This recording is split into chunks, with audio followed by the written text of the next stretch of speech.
안녕하세요. 저는 60대 여성입니다. 인생의 우여곡절이 참 많다지만 이런 일을 겪고 나니 더욱 인생 사는 게 힘이 드네요. 어디에다가 시원하게 하소연이라도 하면 이 답답한 마음이 조금은 풀릴까 싶어도 제 살을 파먹는 것 같아 마음껏 말도 못하고 살아왔습니다.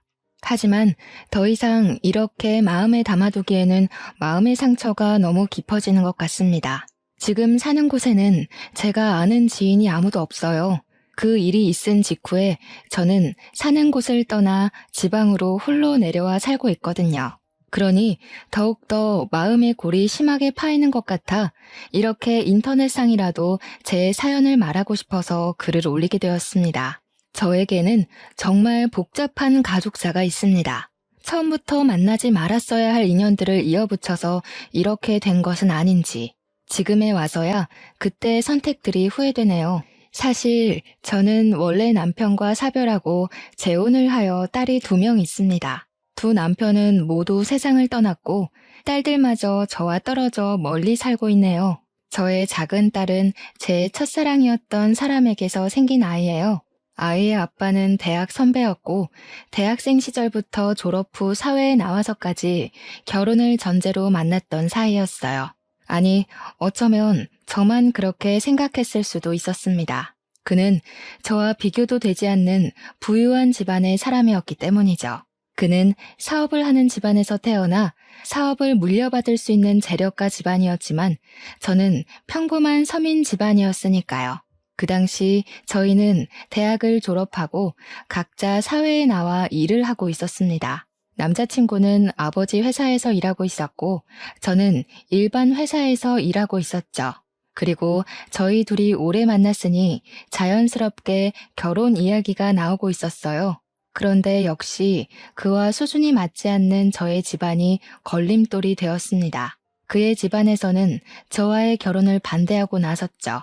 그의 어머니가 저를 찾아오셔서 몇 번이고 헤어지라고 말을 하셨어요. 이미 그에게 집안에서 정해진 약혼녀가 있다면서 말이죠. 처음에는 그는 저와 못 헤어진다고 맞서 싸웠지만 어느 순간 그도 저와의 결혼을 회의적으로 생각하더라고요. 제 입에서 결혼 이야기만 나오면 곤란하다는 듯이 얼굴이 딱딱하게 굳어갔어요. 그런 모습을 몇 번 마주하고 나니 저는 자연스럽게 그와 이별을 받아들였습니다. 당시에 저는 인연이 아닌 사람을 붙잡아 봐야 어쩌겠냐는 생각을 했던 것 같아요. 그를 사랑했어도 저를 반기지 않는 집안의 가족으로 가봤자 행복하지 않을 것이다 생각하니 오히려 마음이 편해졌거든요. 물론 그와 함께한 시간들이 쉽게 지워진 건 아니었죠.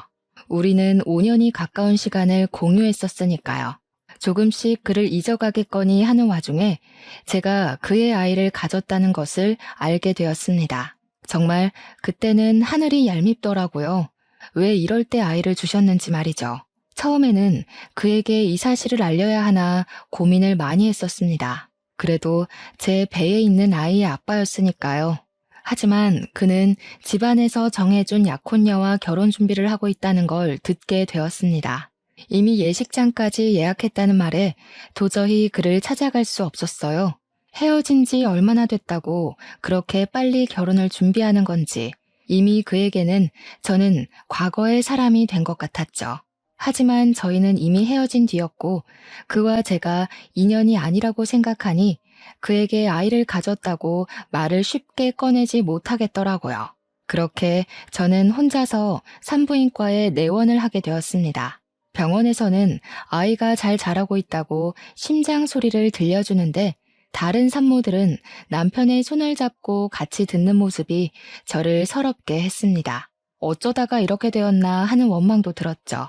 그렇게 진료를 받고 나오는데 저는 병원 복도에서 전 예비 신랑과 마주하게 되었습니다.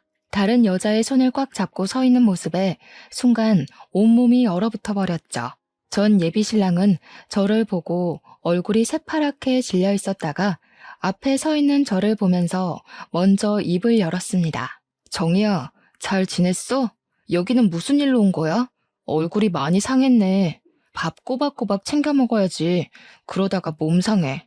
자기는 다른 여자 손을 잡고 산부인과에 왔으면서 이제 와서 가식을 떠는 모습에 제 손이 부들부들 떨렸습니다.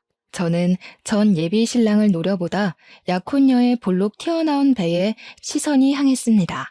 좋기 6개월은 넘어 보이는 배였죠. 정말 기가 막혔어요. 제가 임신한 지 이제 3개월이 막 지났는데 약혼녀의 배가 저보다 더 많이 불렀다는 것은 저를 만났을 때도 이미 둘이 결혼을 전제로 만나고 있었다는 사실 아니겠어요? 그런 생각을 하고 있자니 머리로 피가 몰리면서 눈에서는 불이 번쩍이더군요. 그러고서 저를 챙기는 듯한 그의 말투가 저의 심사를 더욱 뒤틀리게 했어요. 저는 그를 향해 톡하며 쏘아붙였죠. 지금 누구를 걱정하는 거야? 병원에 왜 왔겠어? 진찰받으러 왔겠지. 그쪽도 보니 그런 것 같네. 이미 상관없는 사람들끼리 안부 묻지 말자. 옆에 있는 사람이나 잘 챙겨. 저는 그렇게 톡 쏘아붙이고 병원을 서둘러 빠져나오는데 그가 쫓아와서 저의 손을 붙잡았습니다. 무슨 진찰 받으러 온 거야? 혹시 설마 내 아이를 가진 건 아니지? 너 임신한 거 아니지? 말해줘. 저는 잘게 떨리는 그의 입술을 보며 입을 꽉 깨물었어요.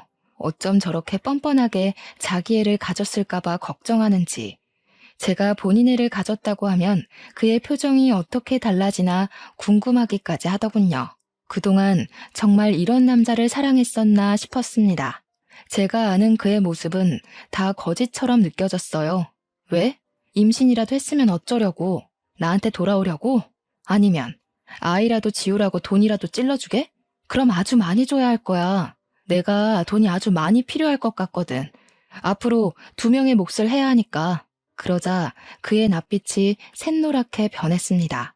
분명 그가 원하는 말은 아니었겠죠. 저는 제 손을 잡고 있던 그의 손을 쳐냈습니다. 그런데 그의 입에서 나온 말이 저를 더욱 미치고 팔짝 뛰게 만들었습니다. 미안해. 나는 너에게 돌아가지 못해. 네가 아이를 키울 돈이 필요하다고 하면 지원해 줄게. 아이를 지운다고 하면 그것도 내가 도와줄 수 있어. 내가 해줄 수 있는 게 이것밖에 없어서 미안해. 어떤 걸 원해? 내가 뭘 해주면 되겠니?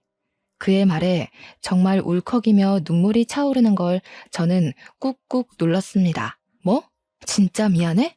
미안하다는 말 잘도 내뱉는다. 나한테 그렇게 미안해? 돈을 준다고 진짜 우리의 5년을 쓰레기 취급을 하는구나. 알겠어. 당신이 나를 그동안 어떻게 생각하는지 똑똑히 알았으니까 들어가서 그 여자나 챙겨. 우리 여기서 선 확실히 긋자. 이 아이는 내가 알아서 할게.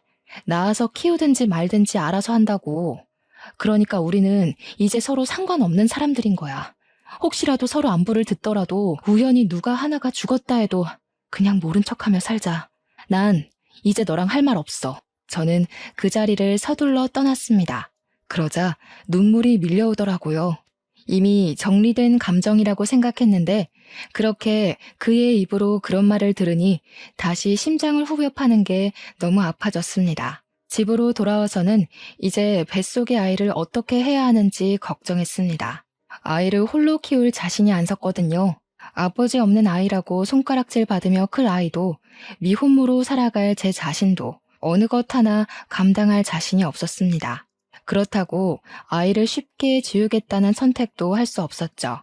아무에게도 말 못하는 날들이 길어질수록 세상에 고립당하는 기분이었어요.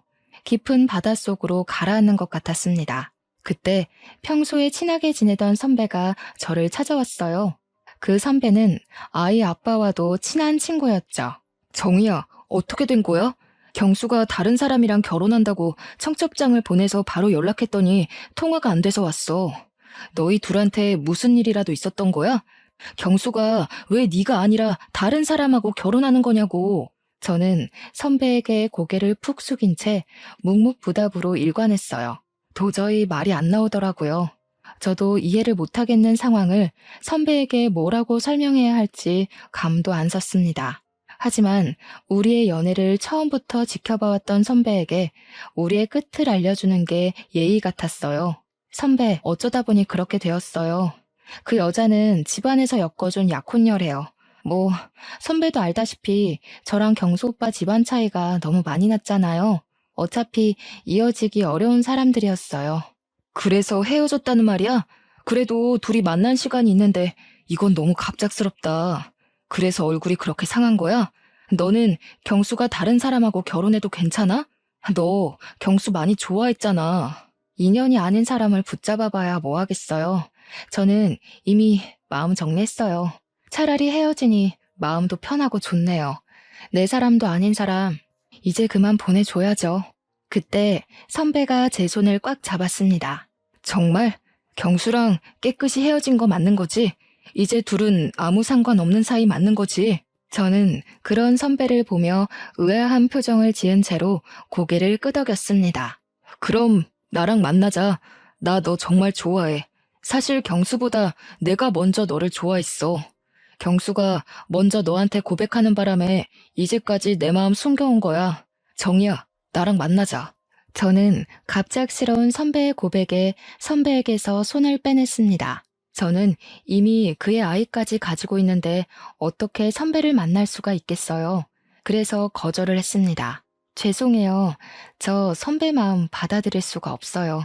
저 사실 뱃속에 그 사람 아이를 가지고 있어요. 벌써 5개월이 다 되어 가요.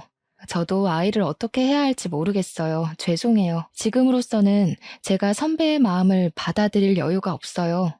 하지만 선배는 제가 다른 남자의 아이를 가지고 있다고 해도 포기를 하지 않는 겁니다. 괜찮아. 그런 건 상관없어. 그냥 나만 믿고 결혼하자. 내가 아이 아빠가 되어줄게. 정말 자신 있어. 내 아이처럼 키울 자신 말이야. 아니, 내 아이야. 정이야, 나랑 결혼하면 행복하게 해줄게. 진짜 내가 최선을 다할게. 결국 저는 자리에서 벌떡 일어났죠. 정신 나갔어요? 지금 무슨 말을 하는 거예요? 누구 애인지 알면서 그런 말이 나와요? 선배 친한 친구의 아이예요. 그런데도 지금 저랑 결혼하자고 말하는 거예요? 선배 제정신 아니죠? 술이라도 마신 거예요? 나 제정신이야. 그럼 아빠 없이 혼자 아이를 키울 셈이야? 그럴 자신 있어? 벌써 5개월이라며. 이제까지 결정 못해서 아이를 뱃속에 그대로 둔 거 아니야? 너도 아이 지울 수 없어서 그런 거잖아. 그럼 나 믿고 나한테 기대도 돼. 지금 하는 말 전부 진심이야. 내가 지난 5년 동안 너한테 이 말 한마디 못해서 널 놓친 걸 얼마나 후회했는지 아니? 이제 안 놓칠 자신도 있고 너를 책임질 능력도 있어. 계속 제게 매달리는 선배를 보며 입을 다물 수 없었습니다. 하지만 누구에게도 말 못한 채 혼자 끙끙 앓아야 했던 고통을 선배는 다 알아주는 것 같았어요. 그래도 어떻게 친구의 아이를 키우겠다는 정신나간 선배의 말을 들을 수가 있을까요? 저는 말도 안 된다며 뒤를 돌아 집으로 들어갔습니다. 그런데 선배는 정말 저랑 결혼이라도 할 생각인 것처럼, 아니, 제 뱃속의 아이가 자신의 아이라도 되는 것처럼 저를 챙겼습니다. 선배는 매일 저희 집으로 찾아와 끼니를 챙기고 몸 상태를 살폈습니다. 그동안 너무 외롭고 무서워서였을까요? 저는 그런 선배에게 기대고 싶어졌습니다.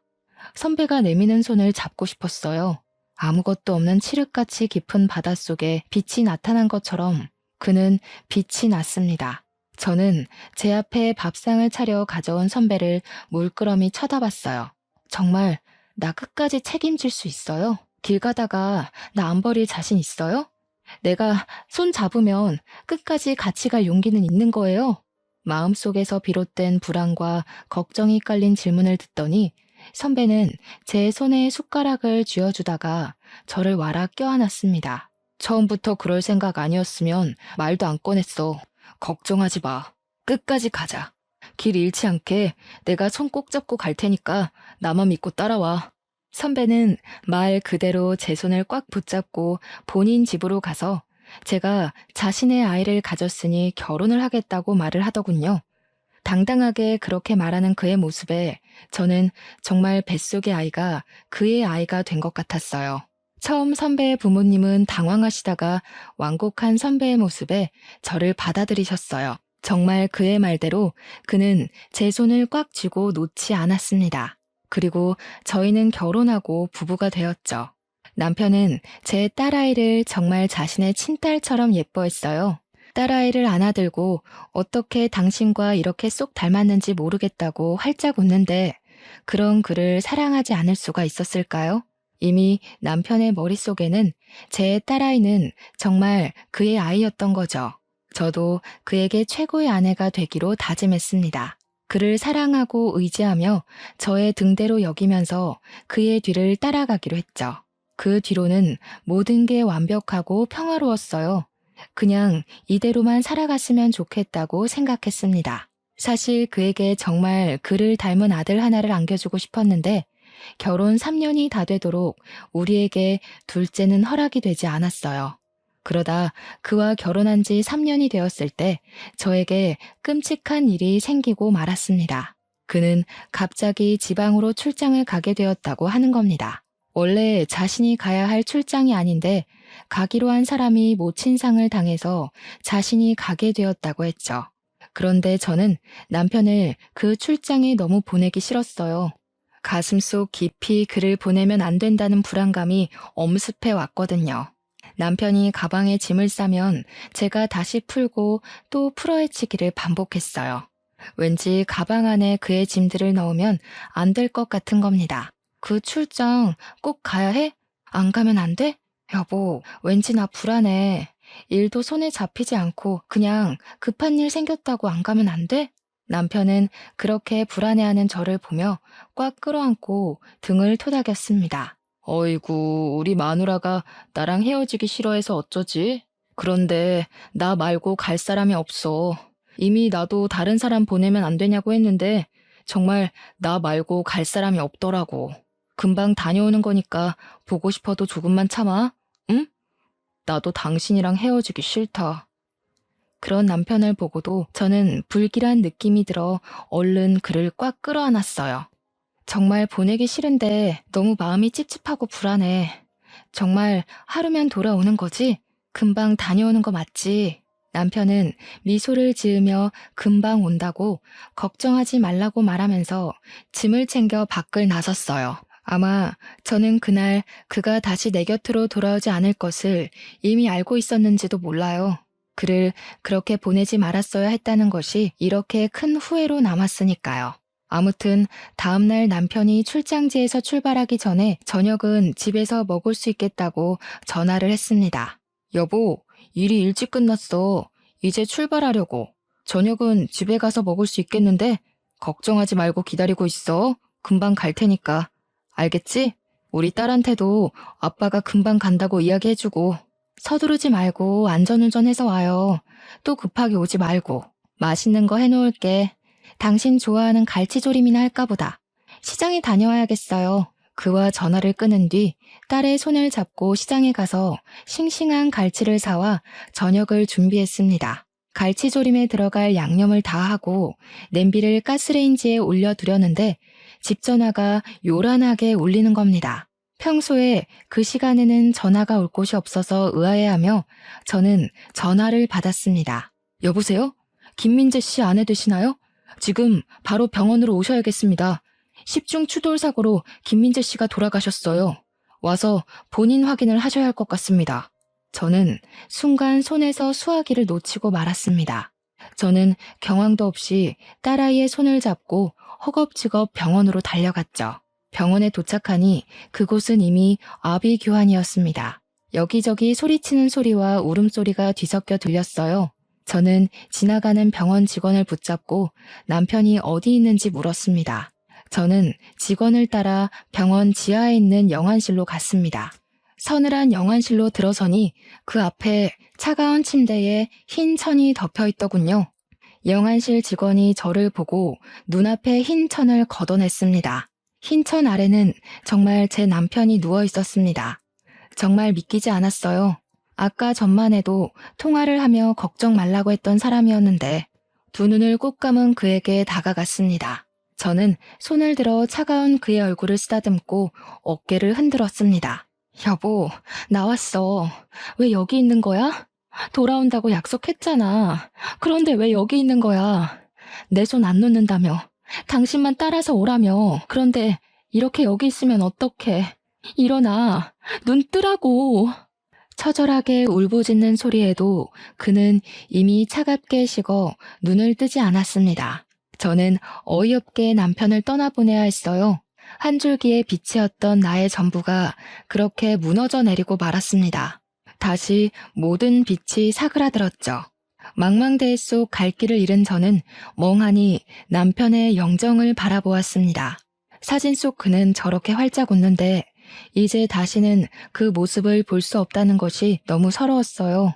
그래도 제 손을 꽉 잡는 어린 딸을 보며 저는 다시 살아야 했습니다. 저에게는 책임져야 할 생명이 있으니까요. 그러자 딸아이는 저에게 화장실을 가고 싶다고 조르더군요.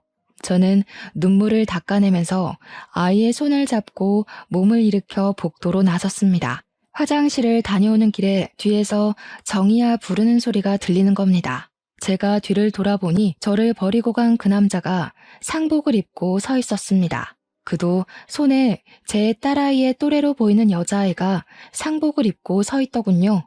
순간 산부인과에서 마주친 그의 아내의 모습이 머릿속에 스치더군요. 그의 딸아이였던 거죠. 그는 저를 향해 뚜벅뚜벅 다가왔습니다. 여기서 뭐 하는 거야? 상복 입은 거 보니 너도 누가 돌아가셨나 보네. 우연히 여기서 너를 다 본다. 그동안 잘 지냈어? 소식은 들었어. 민재랑 결혼했다고 하더라. 네가 민재랑 결혼할 거라고 생각을 못했거든. 그 녀석 너를 좋아하긴 했지만 그래도 그 소식 듣고 많이 놀랐지 뭐야? 이제 상관없는 사이니까 아는 척하지 말라고 했잖아요. 내가 여기 있는 이유도 당신하고 상관없어요. 그러니까 아는 척하지 말고 가세요. 아내가 10중 추돌 사고로 세상을 떠났어. 너는 딸을 낳았구나. 3살이겠네. 너를 많이 닮아서 예쁘다. 그 사람의 손이 제 딸아이의 머리로 향하더군요.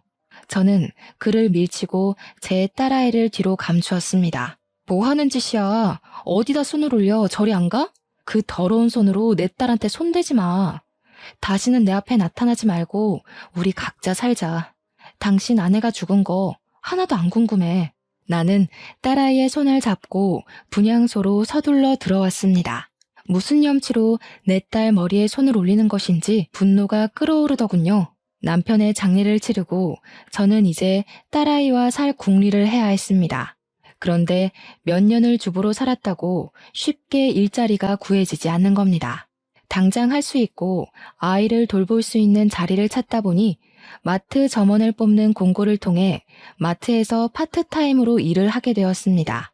그렇게 마트에서 일하고 집으로 돌아가는데 전 예비 신랑이 저를 찾아왔습니다.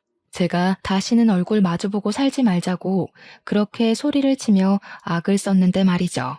저는 제 앞에 나타난 그를 보고 그냥 지나쳤습니다. 그러자 그가 제 팔을 딱 붙잡더니 갑자기 무릎을 꿇더라고요. 정희야, 그날 나도 민재가 아내와 같은 사고로 죽은 걸 알고 이건 나에게 다시 찾아온 운명이라 생각했어. 우리가 다시 시작할 이유는 충분한 것 같아. 내 말 좀 들어줘. 그의 어이없는 말에 기가 찼습니다. 저를 버리고 다른 여자에게 갔으면서 이제와 운명이니 뭐니 떠들어대는 게 웃기더라고요. 무슨 개 같은 소리를 늘어놓는 거야? 이제 와서 뭘 다시 시작해. 그게 가당키나 한 일이야? 남은 딸이나 잘 건사하고 살아. 나도 내 딸 알아서 잘 키울 테니까. 제발 각자 살자고. 말귀 못 알아먹어? 그 당시에는 이유가 있었어. 아버지가 어음을 막지 못해서 회사가 도산 직전까지 몰려 있었거든. 아버지가 그 충격으로 갑자기 쓰러지셨는데 오래전 집안끼리 약혼 이야기가 오갔던 집에서 돈을 빌려줄 테니까 결혼하라는 거야. 그럼 어음을 막아주겠다고. 난 아버지를 살리기 위해서 장남으로서 그 제안을 받아들일 수밖에 없었단 말이야. 정말 황당한 변명을 잘도 늘어놓는다. 그때 당신 나랑 산부인과에서 마주쳤던 거 기억 안 나? 이미 그 여자 배가 산만했어. 나보다 더 부른 배를 보고 내가 얼마나 기가 막혔는지 알기나 해? 나를 만나면서 그 여자를 만나고 있었던 거지? 그래 놓고 뭐? 어음? 아버지가 쓰러져? 가짜는 변명 그만하고 돌아가. 그건 오해야, 정이야. 그때 뱃속에 있었던 아이는 내 아이가 아니야. 결혼의 조건이 처음부터 그거였어. 그 집 딸이 모르는 사람의 아이를 가졌는데 소문나기 전에 나와 결혼시켜서 소문이 나지 않게 하는 거.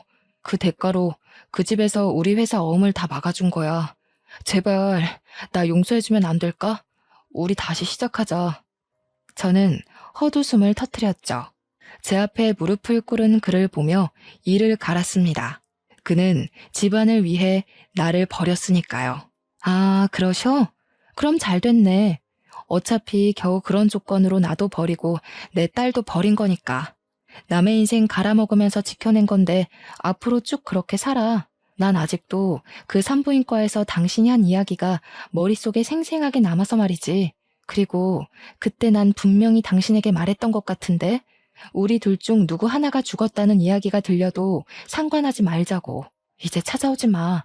그 면상 다시는 보고 싶지 않으니까. 저는 그를 등지고 자리를 벗어났죠. 그 이유가 무엇이든 저는 그와는 상관없는 삶을 살고 싶었습니다. 나머지 삶을 죽은 남편의 아내로 홀로 딸아이를 키우며 살겠다고 다짐했으니까요. 핏줄이 당겼을까요? 서로 상관없이 살자는 저의 생각과 그의 어머니 생각은 달랐습니다. 처음에는 그와의 결혼을 그렇게 막아서더니 이제 와서 다시 제 앞에 찾아오셨어요. 잘 지냈니? 경수에게 이야기 들었다. 딸아이가 있다면서? 나도 장례식장에서 우연히 너를 보고 깜짝 놀랐다. 나도 너의 딸을 봤지. 피는 못 속인다더니 제 아빠를 빼다 닮았더구나. 무슨 말을 하시는지 잘 모르겠네요. 왜 찾아오셨어요? 근무 시간이라서 시간을 오래 못 비워서 빨리 할 이야기만 하시고 돌아가세요. 저와는 이제 상관없는 분이시잖아요. 네 딸, 경수 딸이지? 그냥 봐도 누구 딸인지 알겠는걸. 너희 시댁에서는 아직도 모른다니? 그동안 감쪽같이 속여왔구나. 이제 우리 핏줄인지 알았으니 내가 챙겨야겠어. 경수 아내도 죽었는데 이제 더 이상 거리낄 것도 없고 말이야. 저는 전 예비 시모가 하는 말에 놀라서 자리에서 벌떡 일어났습니다. 지금 무슨 말을 하시는 거예요? 누구를 챙겨요? 누구 핏줄이요? 그렇게 냉정하게 밀어낼 때는 언제고 이제 와서 왜 그러세요? 며느리가 죽기를 기다리셨나 봐요?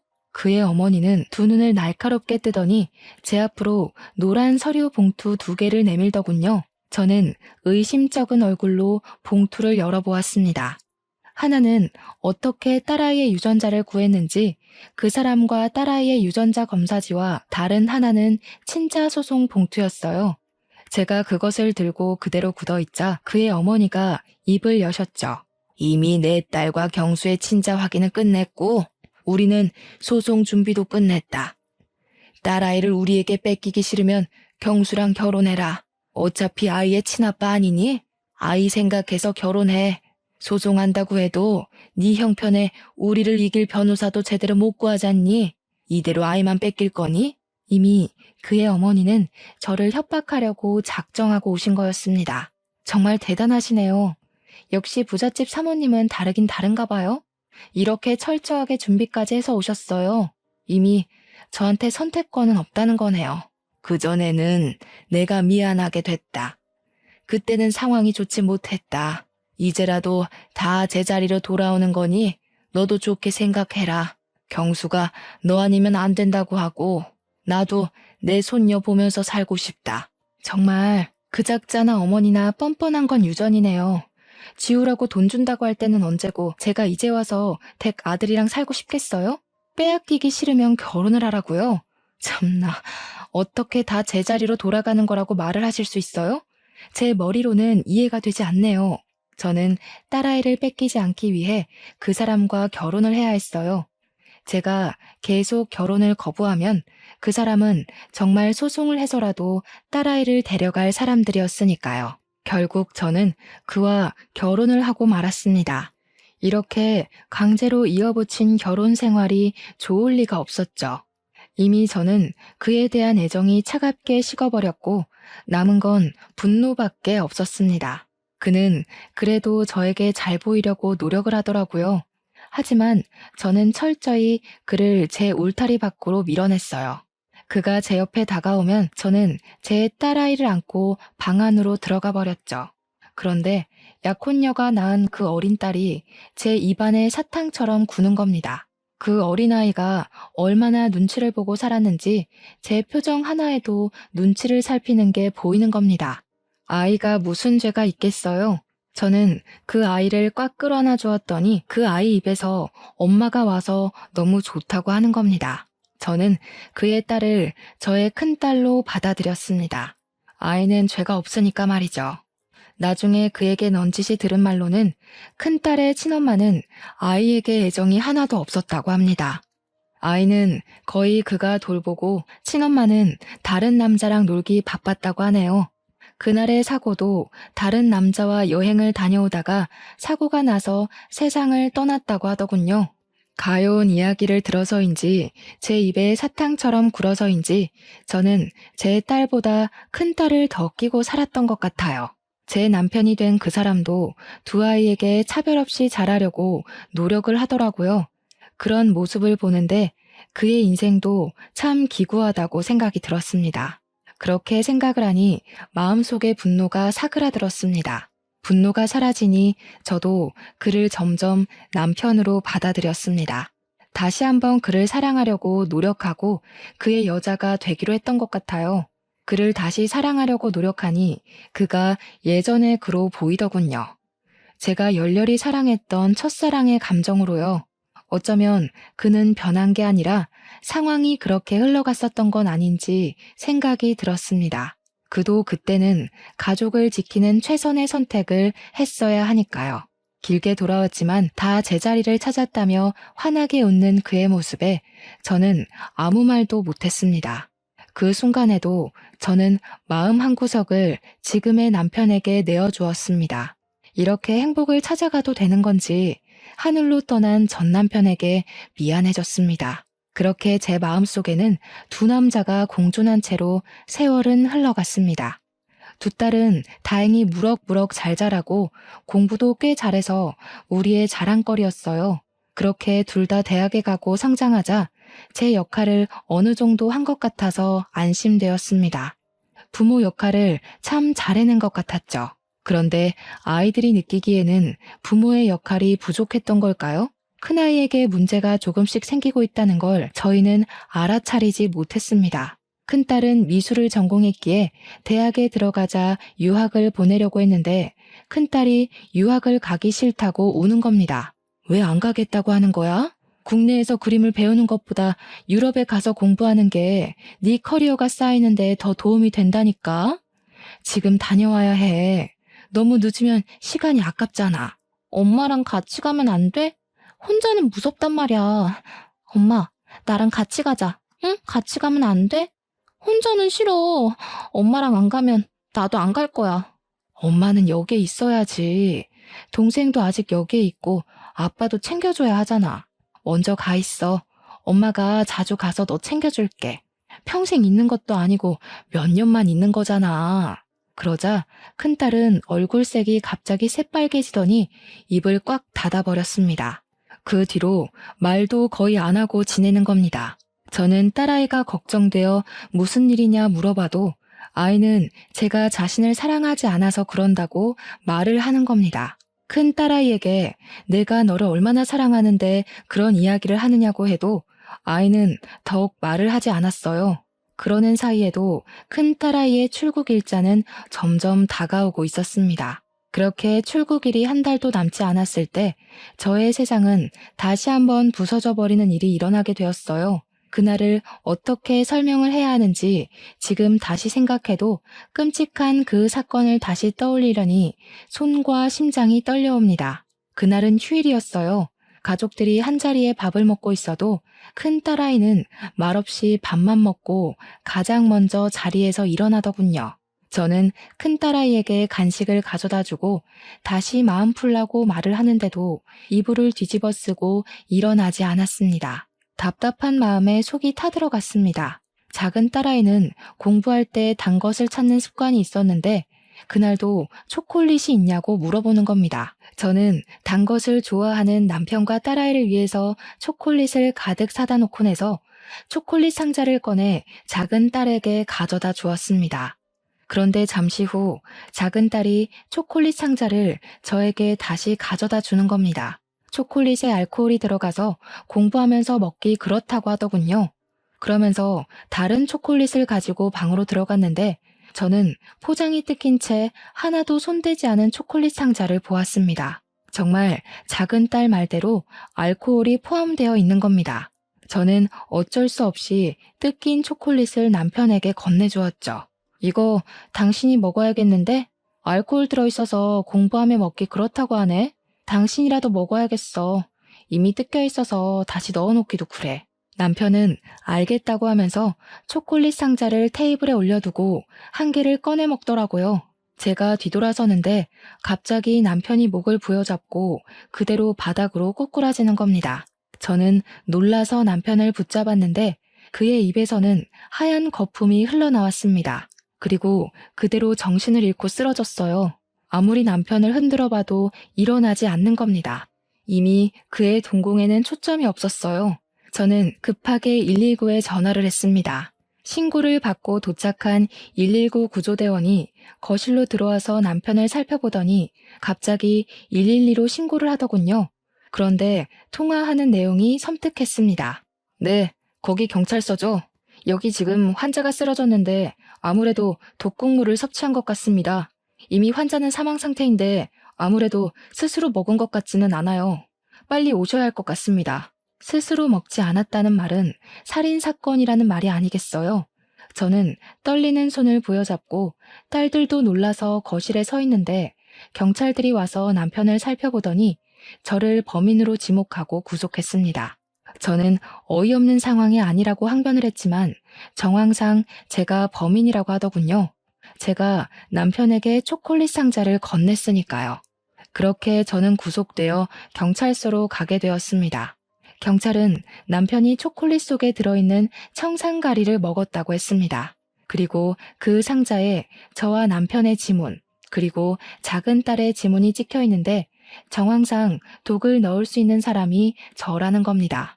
거기다 저와 남편은 과거 사건으로 앙심을 품고 있지 않았냐고 하더군요. 해묵은 서로의 감정이 이렇게 저를 올가맬 줄은 생각도 하지 못했습니다. 하지만 저는 아무 말도 하지 못했어요. 제가 아니라고 하면 두 딸 중에 하나가 남편을 죽인 거니까요. 작은 딸은 아무 말 하지 않는 저를 보며 경악을 하더군요. 엄마, 정말 엄마가 아빠를 죽인 거야? 왜? 그거 처음에 나 먹이려고 한 거잖아. 그럼 나도 죽이려고 한 거야? 엄마가 어떻게 나한테 이럴 수가 있는 거야? 도대체 왜 이런 일을 벌인 건데? 저는 딸에게 아무 말도 못했습니다. 제가 둘 중에 누가 범인인지 특정하지 못하는 사이에 큰딸은 작은 딸을 범인으로 지목을 하는 겁니다. 야, 웃기지 마. 네가 아빠 죽인 거잖아. 엄마가 평소에도 너 공부할 때 초콜릿 챙겨줬는데 왜 엄마가 범인이라고 하는 거야? 엄마가 바보야? 네가 아빠 죽인 거지? 네가 초콜릿 안 먹고 다시 엄마한테 줘서 이렇게 된 거고 평소에도 너 아빠한테 불만 많았잖아. 엄마는 단 거 안 먹으니까 뜯어진 초콜릿을 당연히 아빠한테 가져다 줄 거 알고 있었던 거지? 순간 머리가 아득해지더군요. 작은 딸은 소리를 꽥 지르며 자신은 아니라고 울었습니다. 그 소란 틈에 경찰들은 작은 딸 방에서 청산가리 가루와 초콜릿에 넣은 주사기를 발견했다면서 내미는 겁니다. 저는 믿을 수가 없었어요. 작은 딸이 친아빠를 죽인 것이니까요. 저는 작은 딸을 붙잡고 물어보았습니다. 정말 네가 아빠를 죽인 거야? 아니지, 아니라고 말해. 어서, 너는 잘못 없다고. 작은 딸은 정말 자신이 하지 않았다고 눈물을 흘렸습니다. 나 정말 아니야. 내가 왜 아빠를 죽여? 평소에 새아빠를 좋아하면 친아빠한테 미안해서 그런 거였어. 새아빠가 나한테 잘해줄 때마다 거부감이 들었지만 죽일 정도로 새아빠를 미워하거나 싫어하지 않았어. 저는 당시에 작은 딸에게 친아빠가 누구인지 말해주지 않았습니다. 그때는 바보같이 저는 전 남편이 딸아이를 친딸처럼 사랑했으니 그의 딸로 남겨두는 게 그와의 마지막 의리라고 생각했어요. 전 남편이 죽었을 당시에 딸은 3살밖에 되지 않았으니 그를 기억하고 있을 거라고 생각하지 못했죠. 그런데 딸아이는 전 남편을 아주 생생하게 기억하고 가슴에 남겨두고 있었더라고요. 저는 작은 딸아이를 안고 눈물을 흘렸습니다. 그리고 새아빠가 네 진짜 친아빠라고, 네가 알던 그 친아빠는 진짜 친아빠가 아니라고 말했어요. 그리고 미리 말해주지 못해서 미안하다고 했습니다. 드디어 작은 딸에게 진실을 다 고백한 거죠. 그런데 갑자기 경찰들이 제 옆에 앉아있는 큰딸아이의 손에 수갑을 채워 넣으며 살인 용의자로 구속하겠다고 하는 겁니다. 작은 따님 방에서 찾은 범행에 사용했던 주사기 안쪽에서 큰 따님의 지문이 발견되었습니다. 다른 곳은 다 잘 닦았는데 안쪽에 남아있던 것은 미처 못 닦아냈나 보더군요. 그리고 청산가리 구매 사이트에서 큰 따님의 아이디를 찾아냈습니다. 초콜릿을 구매한 것도 큰 따님이고요. 저는 믿을 수 없는 사실에 당황해하다가 고개를 숙이고 있는 큰딸을 붙잡고 물어보았습니다. 왜 그런 무서운 짓을 한 거야? 왜 아빠를, 그리고 동생을 죽이려고 한 거야? 도대체 왜? 큰딸은 고개를 들어 저를 쳐다보더군요. 그리고 눈물을 흘렸습니다. 저는 엄마 아빠의 완전한 딸이 되고 싶었어요. 동생처럼요. 동생은 두 분의 친딸이잖아요. 저도 두 분의 친딸이 되고 싶었어요. 그래서 동생을 죽이려고 했죠. 동생만 사라지면 제가 두 분의 유일한 딸이 되는 거잖아요. 그런데 그 초콜릿을 아빠가 먹을 줄은 몰랐어요. 청산가리를 넣기 편해서 안에 알코올이 들어있는 초콜릿을 주문한 건데 공부할 때는 알코올이 든 건 안 먹을지 몰랐거든요. 그런데 그건 어떻게 알았니? 그이가 친아빠라는 것은 너희 동생에게도 말 안 한 사실인데 너는 어떻게 한 거야? 어떻게 몰라요. 틀에 찍어놓은 것처럼 웃는 게 닮았는데 모를 수가 없었죠. 할머니도 저보다 엄마가 데려온 동생을 그렇게 예뻐하는데 자연스럽게 알게 되었어요. 저는 두 분과 피 한 방울 안 섞였다는 걸 할머니가 이야기하는 걸 우연히 들었고 동생은 두 분의 친딸인 걸 알았는데 그게 너무 부럽더라고요. 나도 두 분의 친딸이 되고 싶었어요. 그럼 나도 그렇게 사랑해주려나 하고 말이죠. 큰 딸아이는 경찰에 작은 딸이 학업 스트레스로 초콜릿에 청산가리를 타서 자살한 것으로 위장하려고 했다고 자수를 했습니다. 저는 어릴 때부터 큰딸에게 사랑을 충분히 주었다고 생각했는데 그 아이에게는 한없이 부족했나 봐요. 큰딸은 저에게 내 자식으로 태어나지 못해 미안하다고 울었습니다. 사람을 해치는 용서받지 못할 죄를 지었지만 큰딸의 잘못이 아닌 그 모든 게 제 잘못인 것 같아 심장이 찢겨 나가는 것 같았습니다. 큰딸은 결국 존속 살해 혐의와 작은딸의 살인 미수로 징역 7년을 선고받았습니다. 그리고 작은딸도 그이가 자신의 친아빠인 걸 알고 충격을 받았는지 저를 원망하더군요. 미리 왜 말을 해주지 않았냐고요. 그동안 아빠를 미워했다면서 전 남편의 장례식장에서 제가 한 말을 기억한다고 했어요.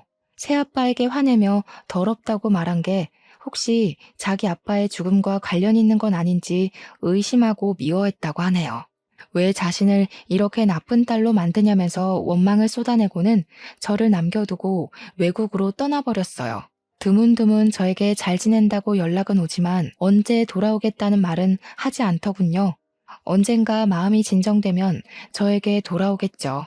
저는 그렇게 남편과 자식들을 한꺼번에 잃어버리게 되었어요. 서로에 대한 믿음과 신뢰를 잃어버리고 뿔뿔이 흩어지게 되어버렸네요. 지금은 가끔 큰딸의 교도소를 찾아가 딸을 보고는 합니다. 큰아이가 큰 잘못을 저지르긴 했지만 어쩌면 그 아이에게 미리 모든 것을 말하고 마음을 다독였다면 그 아이가 그렇게까지 마음속에 상처를 담아두진 않았을 것 같아요. 다시는 이 가족이 전처럼 완전할 수는 없겠지만 어쩌면 처음부터 만나지 말아야 할 사람들이 만나면서 어긋나 버린 것은 아닌지 생각합니다. 끊어진 인연은 이어붙이지 않았다면 모두 잘 지냈을까 하고 말이죠. 글을 쓰면서도 다시 마음이 아프네요. 여러분도 혹시라도 끊어낼 인연이 있다면 다시 한번 생각하고 또 생각해 보시고 어떤 것이 좋을지 잘 생각하고 이으셨으면 좋겠습니다. 긴 글 읽어주셔서 감사합니다.